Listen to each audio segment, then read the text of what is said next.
YCP ప్రభుత్వంలో మధ్యలోనే నిలిచిపోయిన జగనన్న ఇళ్ల నిర్మాణాలను పూర్తి చేసే బాధ్యతను కూటమి ప్రభుత్వం చేపట్టింది. కాకినాడ జిల్లాలో 75,000 ఇళ్ల నిర్మాణాలకు సగం కూడా పూర్తి కాలేదు. దీంతో ఏడాది డిసెంబర్ 31 నాటికి 4,500 ఇళ్లను పూర్తి చేయాలని ఆదేశించినట్లు గృహ నిర్మాణ శాఖ జిల్లా ప్రాజెక్ట్ డైరెక్టర్ ఎన్వివి సత్యనారాయణ తెలిపారు.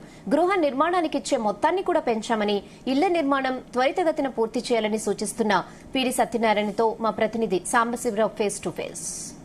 గృహ నిర్మాణ సంస్థ ఆధ్వర్యంలో ఏదైతే గతంలో జగనన్న కాలనీకి ఇల్లు ఇచ్చారో ఇళ్ల నిర్మాణం మధ్యలో ఆగిపోయి కొత్త ప్రభుత్వం కూటమి ప్రభుత్వం వచ్చిన తర్వాత ఇళ్ల నిర్మాణాన్ని వేగవంతం చేసి డిసెంబర్ 31 నాటికి టార్గెట్ పెట్టారు. గతంలో జగన్ ప్రభుత్వంలో కేవలం 1,50,000 ఇచ్చి 30,000 డ్వాక్రా సంఘాల నుంచి ఇచ్చేవారు.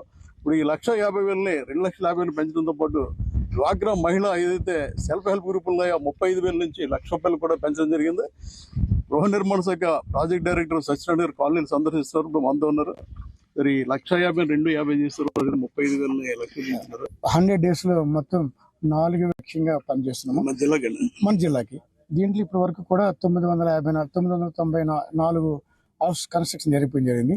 ఈ తక్కిన హౌసెస్ కూడా వివిధ స్టేజ్లో ఉన్నాయి.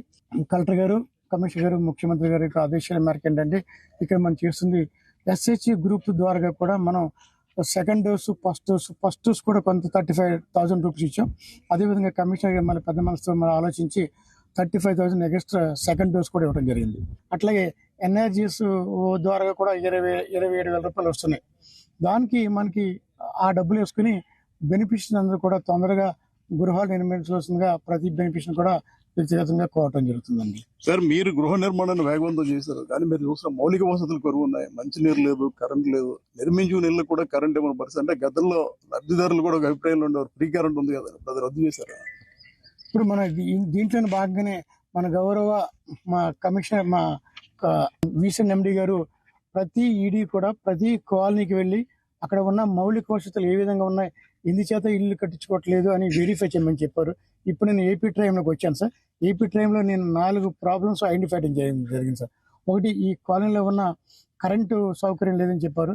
ఇప్పుడు నేను DP గారితో మాట్లాడి మొట్టమొదటిగా ఈ వీధి లైట్కి బల్బు ఏర్పాటు చేయడం ఎదురుగుండగా చూశారు. రెండోది, డ్రింకింగ్ వాటర్ సంబంధించింది కూడా మీరు చెప్పారు. కొన్ని డ్రింకింగ్ వాటర్ సమస్య సంబంధించింది RWAG గారితో కూడా మాట్లాడి ఏదైతే హౌసెస్ కన్స్ట్రక్షన్ అయ్యి ఉండిపోయినాయో వాటి డ్రింకింగ్ కనెక్షన్ ఇమ్మని చెప్పడం కూడా మీరు స్వయంగా మీరు చూశారు. రెండో ఇష్యూ సాల్వ్ చేశాను. మన ఎలక్ట్రికల్ గారితో మాట్లాడారు, లైన్ మ్యాన్ గారు కూడా ఇక్కడే ఉన్నారు. వారు ఆన్లైన్ ఈ రోజు దరఖాస్తు చేసుకుంటే రేపే వచ్చి మీటర్స్ ఫిట్ చేసి వాళ్ళకి కరెంటు వెలిగించే విధంగా చూస్తున్నాం. సో అందుకోసం మా వీసన్ MD గారు ఆదేశాల మేరకు స్వయంగా మీ కాలనీకి వచ్చి ఈ 4 విషయాలు నేను ఐడెంటిఫై చేశాను. 4 విషయాలు కూడా ఇక్కడ పరిశీలి చేయడం జరిగింది సార్. సరే, ఈ 4 మీరు స్పాట్ లో చూశారు, పరిష్కారానికి ఆదేశాలు ఇచ్చారు. మేజర్ గా రోడ్లు, డ్రైన్లు అవి లేక రాలేకపోతున్నాం అనేది లబ్ధిదారులు ఆవేదన. సరే, రోడ్లు ఉంటే మెయిన్ రోడ్ ఇది బాగుంది.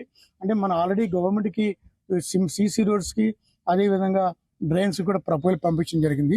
మాది ప్రభుత్వం డబ్బులు ఉన్నాయి కాబట్టి అది లింక్ చేసి ఎలాంటి కాలనీలు పెడితే రాష్ట్ర ప్రభుత్వం టార్గెట్ చెప్పిందో డిసెంబర్ 31 నాటికి 4,500 వరకు ఇళ్ల నిర్మాణం అవ్వాలన్నది ఇప్పటికే చాలా వరకు ప్రారంభమైనాయి. ఏదైతే మధ్యలో ఆగిపోయినాయో మనం చూసిన పునాదులు ఆగిపోయినాయో వీటికి ప్రత్యేకంగా గ్రామ మండల స్థాయికాలు పెట్టి త్వరితగతిన నిర్మాణం చేసేలా ముఖ్యంగా లబ్ధిదారులు అవగాహన కల్పించారు. ఎందుకంటే సొంత ఇంటి కళ అనేది ప్రతి ఒక్కరు కూడా సొంత ఇల్లు కావాలనుకుంటారు.